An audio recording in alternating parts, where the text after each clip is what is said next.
I got to a point where I couldn't walk. I had to use a cane.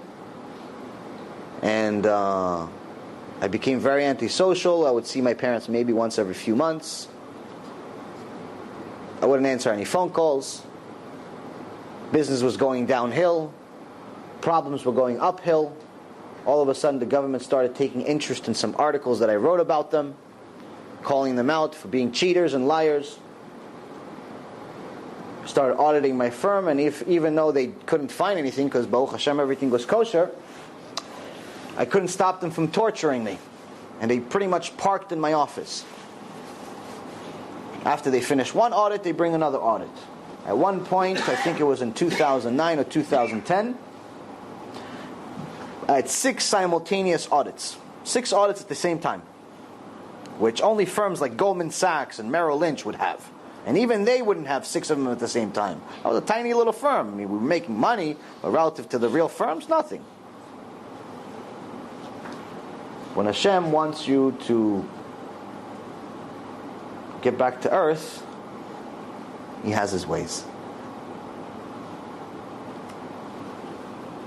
And one of the things that I didn't realize is that the same one that brought me into this world is the same one that's doing it.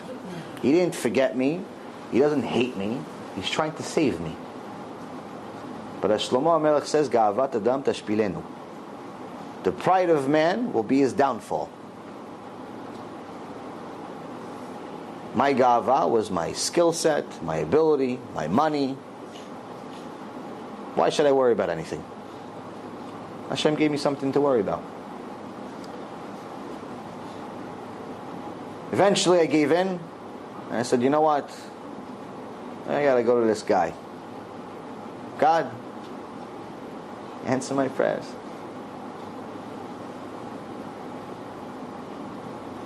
I started praying. Didn't work. I said, somebody recommended this Rav to go to Shiur Torah. All these religious people that would come to my office had no recommendations whatsoever. They just hoped that I continue to give them money. Still didn't tell me there's anything wrong with my life. So I went to Shiur Torah every Tuesday. In the beginning, maximum, I would survive 5 minutes. 5 minutes, fall asleep. Couldn't take it. It was very interesting. But there was so many sins on my soul. There's something called a klipa, a peel, a shell, that's around your soul every time you make a sin, which makes it very, very difficult for you to learn Torah. When you have a lot of sins and a lot of impurity, especially if it's wasting seed, especially if it's Chilul Shabbat, major sins, develop a shell around your soul. So you can't learn Torah like you want to. I was a Talmid Chacham and everything else. You give me a company, I can tell you exactly how much it's worth. You give me a business, I'll tell you exactly how to fix it, how to grow it, how to market for it. In that world, I was better than anybody else I knew. I'm sure somebody else better exists, I just didn't know them. Torah world, 5 minutes. Next week, 5.5 minutes. Next week, capped out at 6. So I started forcing myself to stay up. I said, you know what, I'm going to write down every single thing he says. And if you keep moving, you have to stay up. So I started writing everything he says. This was Rabbi Pinto in the city. It's very interesting, but I still didn't do tshuva. Here and there I started doing tefillin, giving some tzedakah, whatever I had. Money was running out the door faster than I can count. But anybody that needed help and I had some money, I'd give it to them. Never really meant much to me as far as money. Just like making it. Eventually the health again started deteriorating again to the point where I wanted to commit suicide. I got to my limit.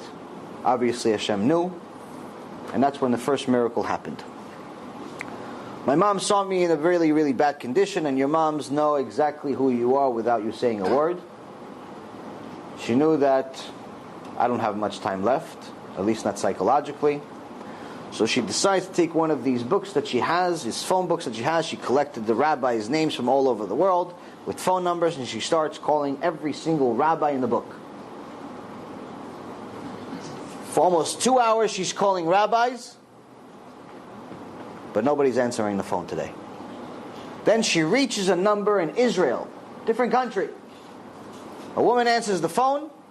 She asks for a certain rabbi, and the woman says, "I'm sorry, it's the wrong phone number. There's no such rabbi," in Hebrew. My mom breaks down and starts crying to this strange lady over the phone. And then Ishtabach Shimo La'ad, Hashem shows us Himself. And the woman says, "Doris," which is my mother's name. She says, "Who is this? How do you know my name?" She dialed the wrong phone number in a different country.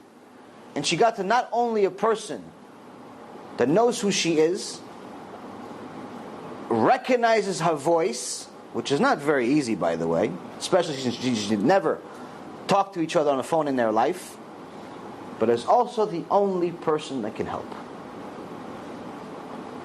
And she says, "Who is this?" She goes, "This is Pnina, your niece." "How did I get to you? I don't even have your phone number. We've never talked on the phone." She says, "I don't know. But if you got to me, then obviously Hashem has a reason. Why are you crying?" She tells her the story. "My son is dying. I need some help. I need to speak to a rabbi." She says, "Why don't you talk to my brother, Rabbi Ephraim? He's a big Talmid Chacham. Although very young, he's extremely accomplished. He's written 6 books by the time he was in his early 20s. He's one of the Talmidim of Rav Ovadia. He finished the Shas 4 times before he was 20. This is somebody special. This is one of these people that's not from this world. He's the wrong generation. Why don't you talk to him?" These extra facts I added that I know about him, but she said he's a Talmid Chacham. I find out these facts later. She says, "Will he talk to me?" She goes, "Yeah, of course. You're Doda Doris from America. You're the Aunt Doris from America. Of course he's going to talk to you. You're the famous aunt from America." So she calls Rabbi Ephraim. Rabbi Ephraim is in Kollel, of course, like a Talmid Chacham that he is. But he calls her back. And she starts crying to Rabbi Ephraim. Now, I did not know that Rabbi Ephraim exists, because when I left Israel, he was still a child. He was born maybe a couple of years before. He's younger than I am. I didn't know he existed. I didn't know anything about him. And he didn't really know much about me. So he asked my mom, "Does he speak Hebrew?" And she says, "Yes, he speaks a little bit. He speaks Hebrew." Says, "Okay, so can I call him?" She goes, "No, he won't talk to you. He barely talks to us. Barely talks to his own family." And at that very moment, which I find out later, I call my mom for the first time in years. The real reason of why I called my mom is because I figured that if I'm going to commit suicide, I should be nice to my mom for a little while. I got to my peak. Called my mom. My mom is hysterical, crying. And she says, "Talk to him." And I said, "To who?" She's hysterical. "Talk to Ephraim." "Who's Ephraim, Bechlal? What do you want me to talk about? Why are you crying with him? What does Ephraim do that you're crying because of him?" "No, you can talk to him. He can help you. He can help you." I said, "Okay, anyone you want can just call me. Just stop crying." So Rabbi Ephraim calls me. He tells me the story of Judah and Tamar.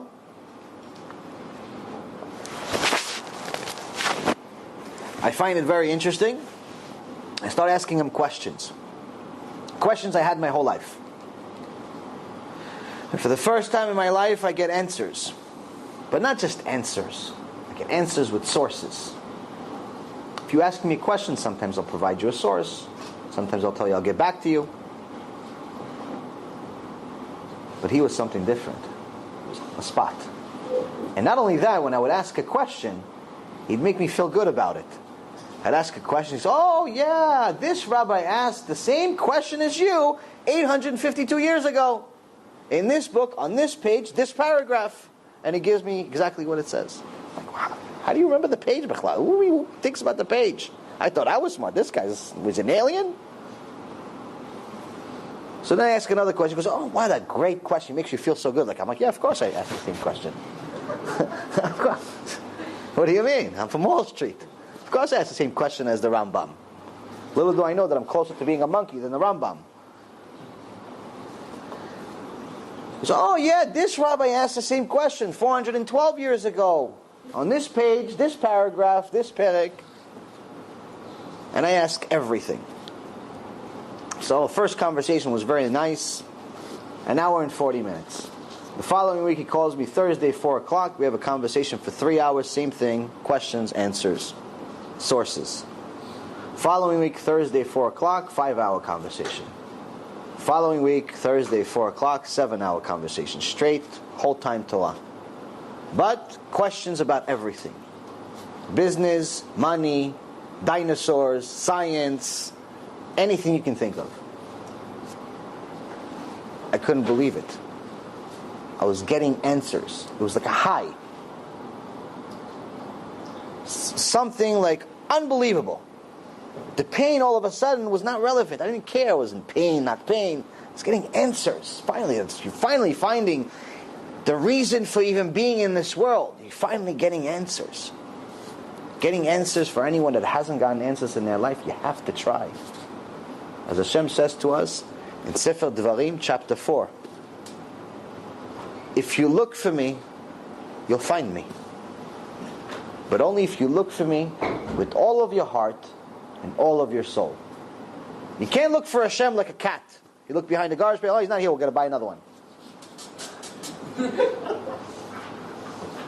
It's not fish, you look in the aquarium, he's not there, I think maybe he died. No! Hashem is the purpose of life. Hashem is everything. You have no Hashem, you have nothing. Kill yourself to find Hashem. You have no Hashem, you have nothing. I had millions. I had nothing. With the millions in the bank, it's still having nothing. Still being depressed. Still being miserable. Every day. Reason why I worked so much is to escape the misery I actually lived. You've just experienced another Torah class brought to you by TorahAnytime.com.